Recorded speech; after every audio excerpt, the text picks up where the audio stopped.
Hi everyone, ನಾನು ನಿಮ್ಮ Sagar. Welcome to mech tip channel. ಇವತ್ತಿನ ಟಾಪಿಕ್ ಬಂದುಬಿಟ್ಟು ಮೈಕ್ರೋಸಾಫ್ಟ್ ಎಕ್ಸೆಲಲ್ಲಿ ಬರುವಂಥ 5 ಟಿಪ್ಸ್ ಬಗ್ಗೆ. ಅದರಲ್ಲಿ ಟಾಪ್ 5 ಟಿಪ್ಸ್ನ ನಾನು ನಿಮಗೆ ಹೇಳಲಿಕ್ಕೆ ಹೋಗ್ತಾ ಇದ್ದೀನಿ.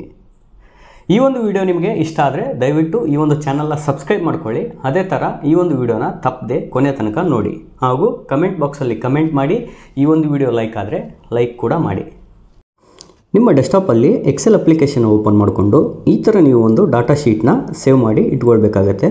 ಇಲ್ಲಿ ನಾನು ಕಾಲಮ್ಸ್ ಟು ರೋಸ್ ಟು ಕಾಲಮ್ಸ್ನ ಕನ್ವರ್ಟ್ ಮಾಡಲಿಕ್ಕೆ ಹೋಗ್ತಾ ಇದ್ದೀನಿ. ಯಾವುದೇ ರೀತಿಯ ಡಾಟಾ ನಾನು ಎಡಿಟ್ ಮಾಡ್ದೇನೆ. ಯಾವ ಥರ ಮಾಡೋದು ಅಂತ ಅಂದರೆ, ಈ ಒಂದು ಟೇಬಲ್ನ ನೀವು ಸೆಲೆಕ್ಟ್ ಮಾಡಿ ರೈಟ್ ಕ್ಲಿಕ್ ಮಾಡಿ ಕಾಪಿ ಮಾಡ್ಕೊಳ್ಳಿ.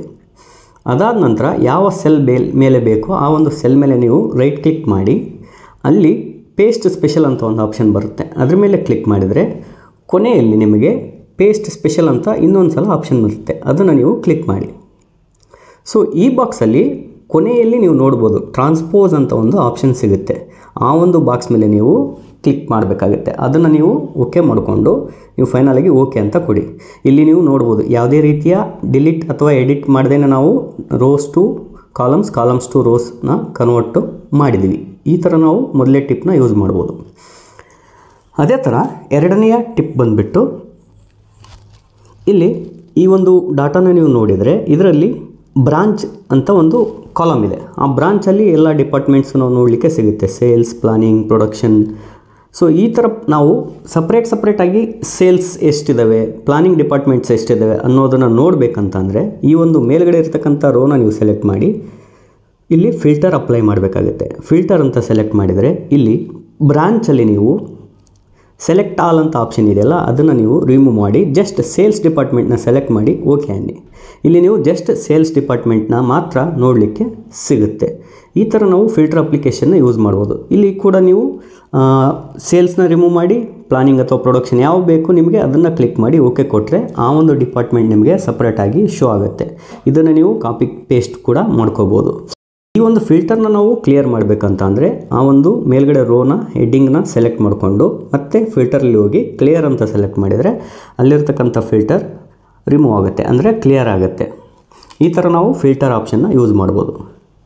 ಆ್ಯಂಡ್ ಮೂರನೇ ಟಿಪ್ ಫೈಂಡ್ ಬಗ್ಗೆ. ಇಲ್ಲಿ ನೀವು ಈ ಟೇಬಲ್ನ ಸೆಲೆಕ್ಟ್ ಮಾಡಿಕೊಂಡು ಕಂಟ್ರೋಲ್ F ಅಂತ ಟೈಪ್ ಮಾಡಿದರೆ ಇಲ್ಲಿ ನಮಗೆ ಫೈಂಡ್ ಆ್ಯಂಡ್ ರಿಪ್ಲೇಸ್ ಅಂತ ಒಂದು ಟೇಬಲ್ ಬರುತ್ತೆ. ಅಲ್ಲಿ ನೀವು ಫೈಂಡ್ ಇದ್ದಲ್ಲೇ ಒಂದು ನೇಮ್ನ ಸೆಲೆಕ್ಟ್ ಮಾಡಿಕೊಂಡು ಫೈಂಡ್ ನೆಕ್ಸ್ಟ್ ಅಂತ ಕ್ಲಿಕ್ ಮಾಡಿದರೆ ಆ ಒಂದು ನೇಮ್ ನಮಗೆ ಶೋ ಆಗುತ್ತೆ. ಅದೇ ಥರ ನೀವು ಯಾವುದೇ ರೀತಿಯ ನೇಮ್ಸ್ನ ನೀವು ಅಲ್ಲಿ ಸರ್ಚ್ ಮಾಡಿದರೆ ಸೇಲ್ಸ್ ಅಂತ ಸರ್ಚ್ ಮಾಡಿ ನಾನು ನೆಕ್ಸ್ಟ್ ಅಂತ ಕೊಡ್ತೀನಿ. ಇಲ್ಲಿ ನೀವು ಸೇಲ್ಸ್ ಡಿಪಾರ್ಟ್ಮೆಂಟ್ನ ನೋಡ್ಬೋದು. ಫೈಂಡ್ ನೆಕ್ಸ್ಟ್ ಅಂತ ಕೊಟ್ಟರೆ ಯಾವ ಸೇಲ್ಸ್ ಡಿಪಾರ್ಟ್ಮೆಂಟ್ ಇರ್ತವೋ ಅವು ನಮಗೆ ಶೋ ಆಗ್ತವೆ. ಫೈಂಡ್ ಆಲ್ ಅಂತ ಕೊಟ್ಟರೆ ಒಟ್ಟು ಎಷ್ಟು ಸೇಲ್ಸ್ ಡಿಪಾರ್ಟ್ಮೆಂಟ್ ಇದಾವೆ ಅಂತ ನಮಗೆ ಇಲ್ಲಿ ಬ್ಲಾಕ್ಸ್ ತೋರಿಸುತ್ತೆ. ಅಲ್ಲಿ ಟೋಟಲ್ ಆಗಿ 3 ಸೇಲ್ಸ್ ಡಿಪಾರ್ಟ್ಮೆಂಟ್ ನಮಗೆ ನೋಡಲಿಕ್ಕೆ ಸಿಗುತ್ತೆ, ಅಂದರೆ 3 ಬ್ಲಾಕ್ಸ್ ನಮಗೆ ಸಿಗ್ತವೆ. ನೆಕ್ಸ್ಟ್ 4ನೆಯ ಟಿಪ್ ಬಂದುಬಿಟ್ಟು, ಇಲ್ಲಿ ನೀವು ನೋಡ್ಬೋದು ಸ್ಯಾಲ್ರಿ ಕಾಲಮ್ನ ನಾನು ಚೂಸ್ ಮಾಡ್ತಾ ಇದ್ದೀನಿ. ಇಲ್ಲಿ ಸ್ಯಾಲ್ರಿ ಕಾಲಮ್ ಫಾರ್ಮೇಟಲ್ಲಿ ಫಾರ್ಮೇಟ್ ಪೇಂಟರ್ ಅಂತ ಆಪ್ಷನ್ ತೊಗೋತೀನಿ ಓಮಲ್ಲಿ. ಅದನ್ನು ನಾನು ಇಲ್ಲಿ ಲೋನ್ ಕಾಲಮ್ ಇದೆಯಲ್ಲ ಅದ್ರ ಮೇಲೆ ಕ್ಲಿಕ್ ಮಾಡಿದರೆ ಆ ಒಂದು ಲೋನ್ ಕಾಲಮ್ ಸ್ಯಾಲ್ರಿ ಫಾರ್ಮೆಟ್ ಏನಿದೆಯಲ್ಲ ಅದೇ ಥರ ಫಾರ್ಮೆಟ್ ಆಗಿ ಕನ್ವರ್ಟ್ ಆಯಿತು. ಅಂದರೆ ಟೆಕ್ಸ್ಟು ಕೂಡ ಅಲ್ಲಿ ಸೇಮ್ ಆಗಿ ಕನ್ವರ್ಟ್ ಆಗುತ್ತೆ. ಅಂದರೆ ಸ್ಯಾಲ್ರಿ ಕಾಲಮ್ ಮತ್ತು ಲೋನ್ ಕಾಲಮ್ನ ನಾವು ಒಂದೇ ಫಾರ್ಮೆಟಲ್ಲಿ ಈ ಥರ ನಾವು ಫಾರ್ಮೆಟ್ ಪೇಂಟರ್ ಯೂಸ್ ಮಾಡಿಕೊಂಡು ಮಾಡ್ಬೋದು.